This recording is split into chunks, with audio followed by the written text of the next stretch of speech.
Hello, my dear friends. This is Sophia speaking.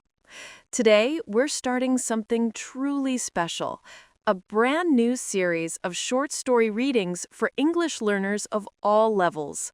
Through these engaging and meaningful stories, I hope you'll relax, enrich your vocabulary, and improve your listening and speaking skills in English. Thank you so much for your continued support of Team Sophia. Now, let's begin our storytelling podcast with a deeply touching story, My First Love. It's a bittersweet tale filled with longing and quiet sadness, and what makes it even more special is that it's completely true, shared with us by one of our listeners. So, sit back, relax, and let's listen together. The Girl in White. I met her on an ordinary afternoon at the end of May, a warm, golden day when the schoolyard felt quiet and a little sad.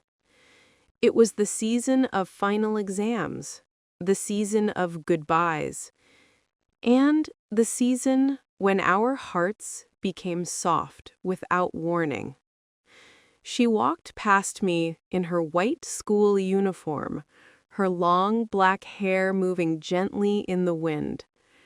Her smile was bright, but also innocent. The kind of smile that makes time stop for one perfect second. I did not know her name. I only knew she was one grade below me, and yet, in that moment, I felt something I had never felt before. My heart whispered, "Remember her."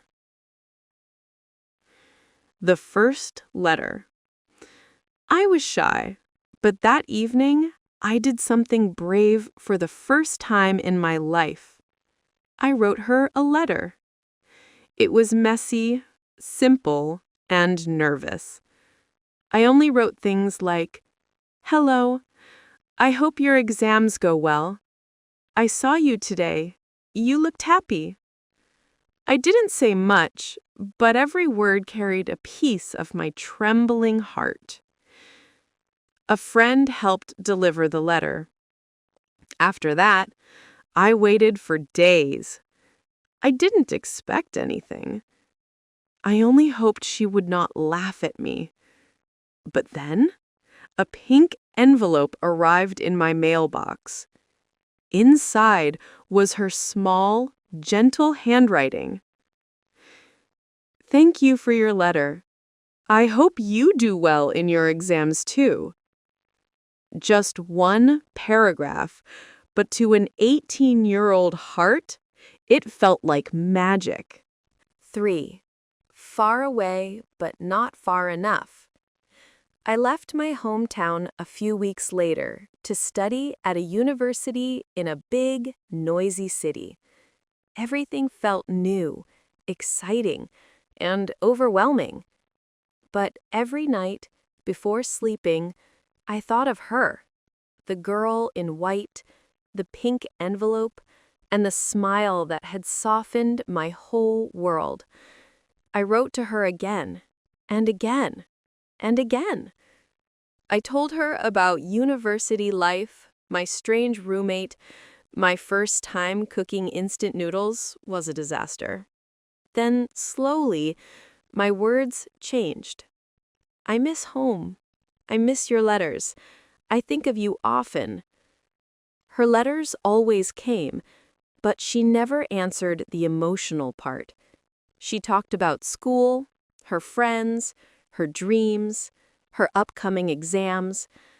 It felt like she was standing on a quiet shore while I was swimming toward her in a big ocean of feelings. But she never pushed me away. She just stayed where she was.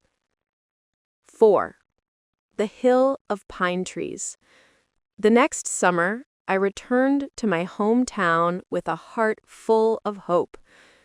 I asked her to meet me on the hill behind the town, a quiet place with tall pine trees and a view of the wide, open sky. She came. She looked the same, yet somehow even more beautiful than before. We talked softly at first about the university, about her exam results, about the funny things that happened during the year, but my heart was beating so loudly that it was hard to hear anything else. Finally, I held her hand. It was warm, small, and shaking a little. I said, "I love you. Distance doesn't matter. I will make this work. Just don't walk away from me." She looked at me with a mix of fear and tenderness. She didn't speak, but she squeezed my hand. That silent moment felt like a promise.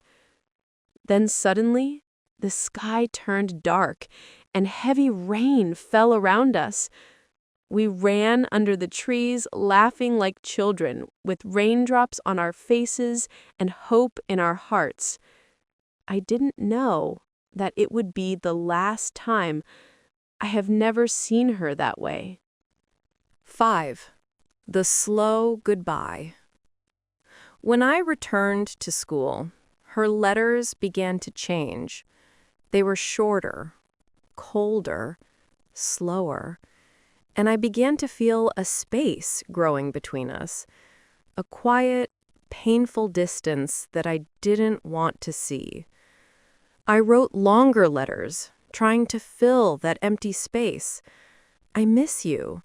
I want to visit you. I'm planning for our future." She replied, "I'm busy with classes. I lost your envelope.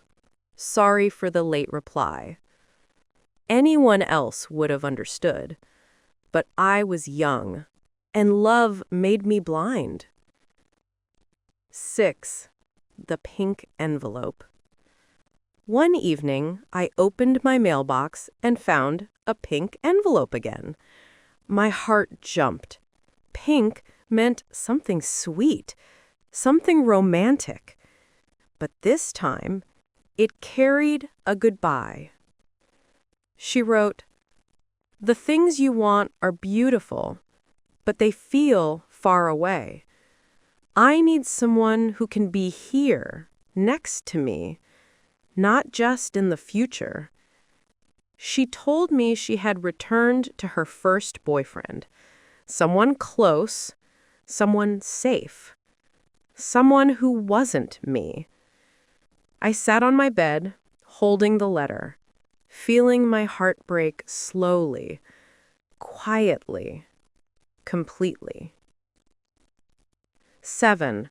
A long time of silence. For days, I didn't leave my room. I didn't eat. I didn't answer messages. Then one morning, I walked to a nearby lake. The water was calm.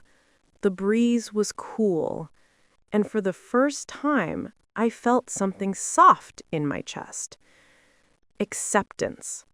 She wasn't wrong. She wasn't cruel. She just made a choice that she needed to make.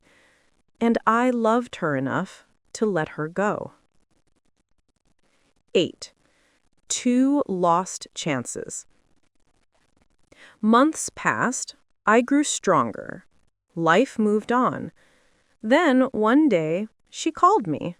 She said she was getting married and she would visit my city. She wanted to see me one last time. But when the day came, I froze. I wasn't ready. I was afraid of breaking again. So I didn't answer. A year later, I visited her town. She invited me to her home. I parked my motorcycle 10 meters away from her house. Through the window, I saw her, laughing with her husband, playing with her child, glowing with happiness. I sat there for a long moment. Then, I turned around and drove away. That was the second chance I lost. 9. What remains?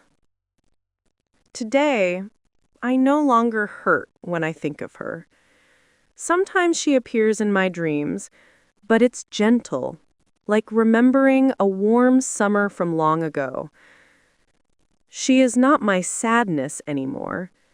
She is simply my first love, my pink envelope, my 18-year-old heart, a beautiful chapter that taught me how to love, how to lose, and how to let go with grace. The end. What did you think of the story? Personally, I found it a little sad, full of regret, yet not hopeless. Thank you to our friend who shared this heartfelt story with all of us. I truly hope you enjoyed it. If you have any interesting stories of your own, please don't hesitate to send them to us.